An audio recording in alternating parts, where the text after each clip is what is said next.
The UFC Mexico Performance Institute was opened by Dana White today. During the week of UFC Fight Night 237, the UFC cut the ribbon on its newest training center in Mexico. There were a lot of people at the event, including Dana White, Hunter Campbell, Lawrence Sapin, Duncan French, and some other fighters, such as current winners Alexic, Razo, and Alexandre Pentoza.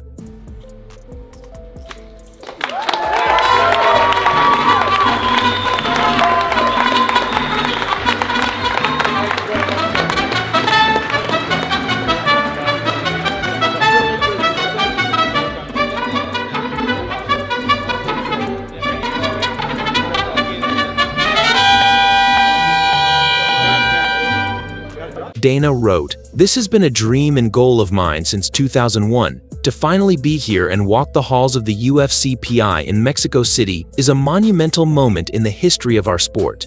The impact this facility will have on Mexico, as well as both Central and South America, will be massive. And here's a quick tour of the 50,000-foot LFC Performance Institute facility." Del MMA en México. Duncan French dio un tour por las instalaciones que podrían ver crecer al próximo Brandon Moreno o Alexa Grasso. El complejo cuenta con todo lo que uno puede imaginar para un peleador del más alto nivel, un gimnasio que hasta mide la velocidad y fuerza de los golpes, salas de recuperación, todo lo necesario para el tema de nutrición, un apartado de sauna y todavía en construcción la zona de rehabilitación acuática. Será un centro que busca desarrollar talento latino y mexicano. 9 países de la región para darles comida y todas las facilidades y cumplan su sueño de llegar al UFC. El UFC Performance Institute se encuentra en la calle Bahía de Todos los Santos, número 150. When Jon Jones fights Superbon Bonkamek Bonum in Thailand, they train. During his trip to Thailand, the UFC heavyweight king met and talked with 2 Thai fans and showed them how to fight at an event in Bangkok. In a video released on Thursday, Jones showed himself sparring with Muay Thai champion Superbon Bonum. I had an awesome time. Now I have a red eye to Saudi Arabia. But I would just say, if you know, you know. Superbon, I really appreciate you coming out and showing me support. It means the world.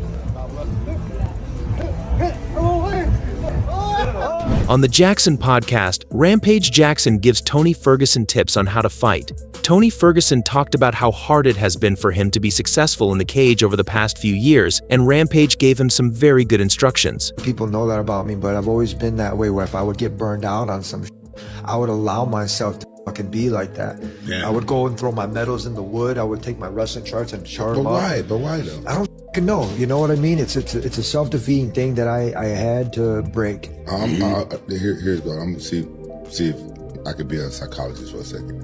Is it because you just don't feel like you deserve it? That's it. But you know what? I do. You do. And that's what I mean. I would have to put myself in such a low spot where I would have to bounce back higher. Listen, tell yourself in the morning when you wake up, give yourself a minute and say, I deserve this. I deserve this victory.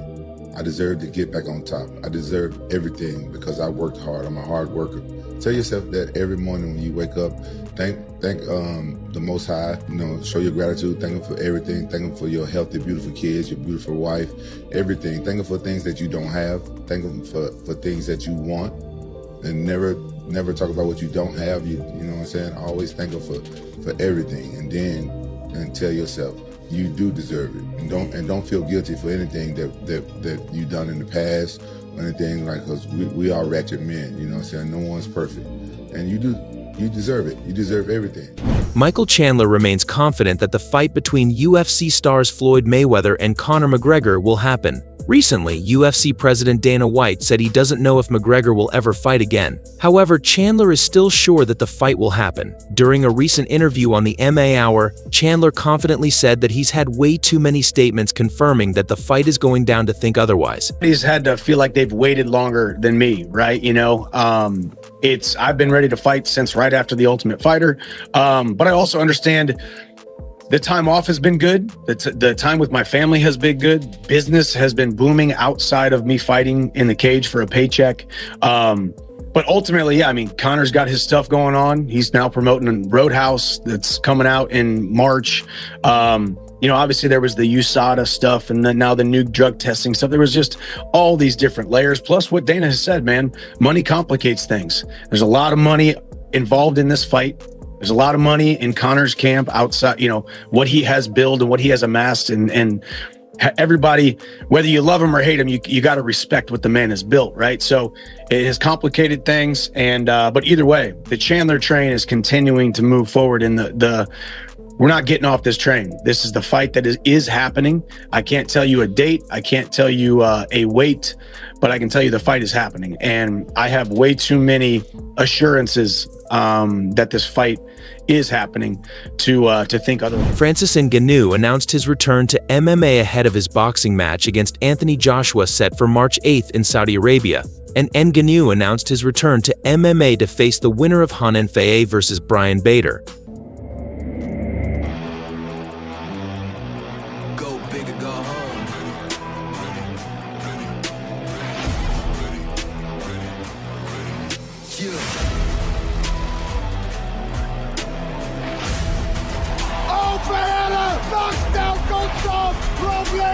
With the championship! Oh, in the right hand, Darth Vader cemented his legacy.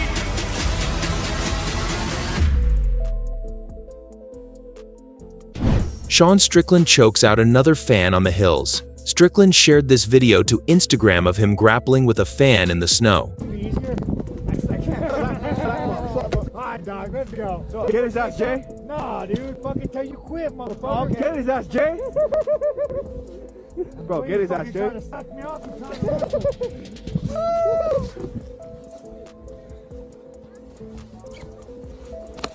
let's go, Jay. Go, Jay, go up. You ain't gonna sit out on me, motherfucker. Let's go, Jay. No, it's chilling. It's fine.